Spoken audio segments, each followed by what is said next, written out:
قال المصنف رحمه الله تعالى: باب الغسل من الجنابة.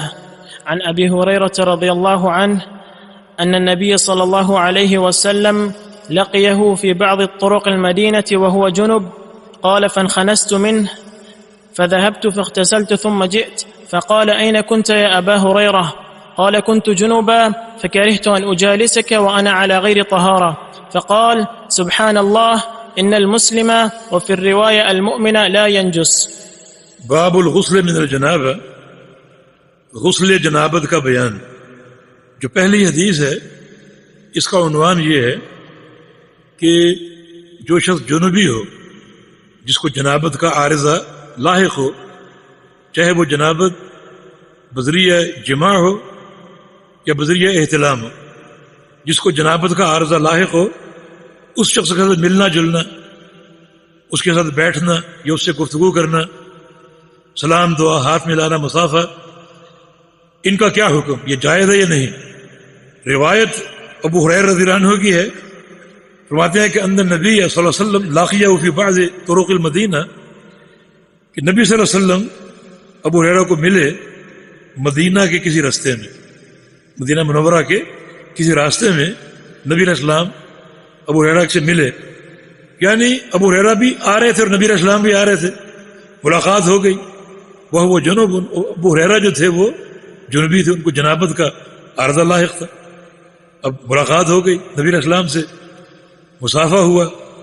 قال فانخنست منہ، ابو ہریرہ فرماتے ہیں کہ میں نے سکڑنا شروع کر دیا کہ کسی طرح چھپ کر میں یہاں سے غائب ہو جاؤں، نبی علیہ السلام مجھے دیکھ نہ پائیں اور میں غائب ہو جاؤں۔ حدیث میں اختصار ہے، بعد حدیث میں اس طرح یہ واقعہ ہے کہ جب آمنا سامنا ہوا، مصافحہ ہوا، تو رسول اللہ صلی اللہ علیہ وسلم نے ابو ہریرہ کا ہاتھ پکڑ لیا۔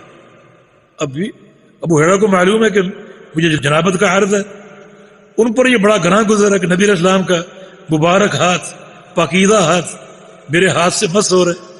یہ ہاتھ میں ناپاکی نہیں تھی، ہاتھ پاک تھا، لیکن جنابت کا عارضہ ان پر گناہ گزر رہا تھا۔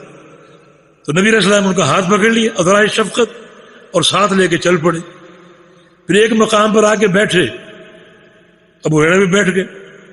اب نبی علیہ السلام جو ہے جب تشریف فرما ہوئے تو ابو ہریرہ نے کوشش کی کہ میں یہاں سے نکل جاؤں، چنانچہ اپنے آپ کو سکیڑا اور کہتے ہیں کہ فذهبت، اور وہاں سے میں نکلنے میں کامیاب ہو گیا رسول اللہ صلی اللہ علیہ وسلم کو بتائے بغیر۔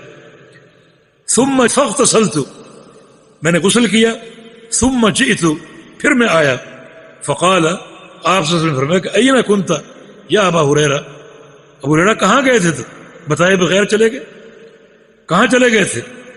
قال، فرمایا، عرض کیا، کنت جنوبا یا رسول اللہ صلی اللہ علیہ وسلم، میں جنوبی تھا، مجھے جنابت کا عارضہ لاحق تھا، فکریت ان اجالسک، تو آپ کے ساتھ بیٹھنا میں نے ناپسند سمجھا، فکریت، میں نے ناپسند سمجھا، برا سمجھا، ان اجالسک، کہ آپ کے ساتھ بیٹھوں، وانا علی غیر طہارہ، جبکہ میں پاک نہیں ہوں، جسم پاکیزہ نہیں ہے، اور آپ اللہ کے رسول اور انتہائی پاکیزہ ہستی شخصیت، تو آپ کے ساتھ اس حال میں بیٹھنا میں نے برا سمجھا، ناپسند سمجھا، اس لیے میں بتائے بغیر چلا گیا، اجازت کے بغیر چلا گیا، اور غسل کر کے اب میں آپ کی خدمت میں حاضر ہوں۔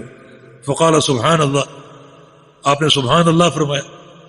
سبحان اللہ یعنی آپ نے تعجب کا اظہار کیا۔ بعض اوقات یہ کلمہ اللہ پاک ہے یہ بطور تعجب کہا جاتا ہے، کہ بعض اوقات سبحان اللہ، اللہ ہر عیب سے پاک ہے، یعنی سننے والے نے ایسی بات سنی جو شرعی مقاصد کے خلاف ہے تو یہ بات غلط ہے، تو اس موقع پر بھی اللہ کی یاد آتی ہے کہ اللہ پاک ہے۔ غلطی انسانوں سے ہوتی ہے، اللہ سے غلطی نہیں ہوتی، اللہ ہر خطا سے پاک ہے۔ سبحان اللہ اس قسم کے مواقع پر پڑھنے کی تعلیم بھی ہے۔ نبی علیہ السلام جب سفر پر جاتے تو اگر کوئی بلندی پر چڑھتے آپ تو آپ اللہ اکبر کہتے، اور جب نشیب اور پستی کی طرف اترتے تو آپ سبحان اللہ کہتے۔ بلندی پر چڑھنا ایک قسم کا بلند ہونا ہے، تو آپ فرماتے ہیں کہ اللہ اکبر، اللہ سب سے بڑا ہے، اللہ بلند ہے سب سے۔ اور اگر نشیب کی طرف جاتے تو یہ ایک طرح کا نیچا ہونا ہے، پست ہونا ہے، ایک طرح کا عیب سمجھا جاتا ہے، تو آپ فرماتے ہیں کہ سبحان اللہ، یہ پست ہونا یہ میرے لیے، میں نیچے جا رہا ہوں۔ اللہ تعالیٰ ہر پستی، ہر اس قسم کے نشیب سے پاک ہے۔ اس قسم کی تعلیم اللہ کے پیغمبر دیا کرتے تھے، تو آج بھی آپ نے تعجب کیا ابو ہریرہ کی بات کو سن کر، اور فرمایا کہ ان المسلم وفی روایت المؤمن لا ینجس، مسلمان مومن نجس نہیں ہو سکتا، نجس نہیں ہو سکتا، ناپاک نہیں ہو سکتا۔ اس لیے تم ناپاک نہیں تھے، تم پاک ہو، اور پاک تھے، تم ناپاک نہیں تھے۔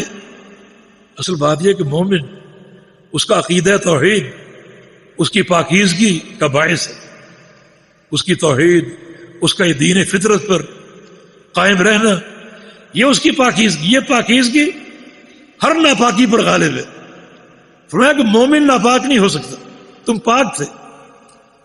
اس سے کیا ثابت ہوا کہ ایک شخص کو اگر جنابت کا عارضہ لاحق ہو تو اس کا لوگوں سے ملنا جلنا، بیٹھنا، بات چیت کرنا سب جائز ہے، لیکن اس کا یہ معنی نہیں ہے کہ غسل کو لیٹ کر دے۔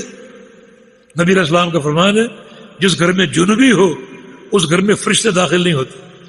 معنی یہ کہ جنابت کو بلا وجہ لیٹ کرے، بلا وجہ مؤخر کرے، ایسا نہ ہو، بلکہ یعنی جلد کوشش کرے غسل کرنے کی، تاکہ اس کا یہ عارضہ ختم ہو جائے۔ بہرکیف جنوبی انسان کے ساتھ بیٹھنا، کھانا پینا، بات چیت کرنا، یہ سب کا سب جائز ہے۔ جی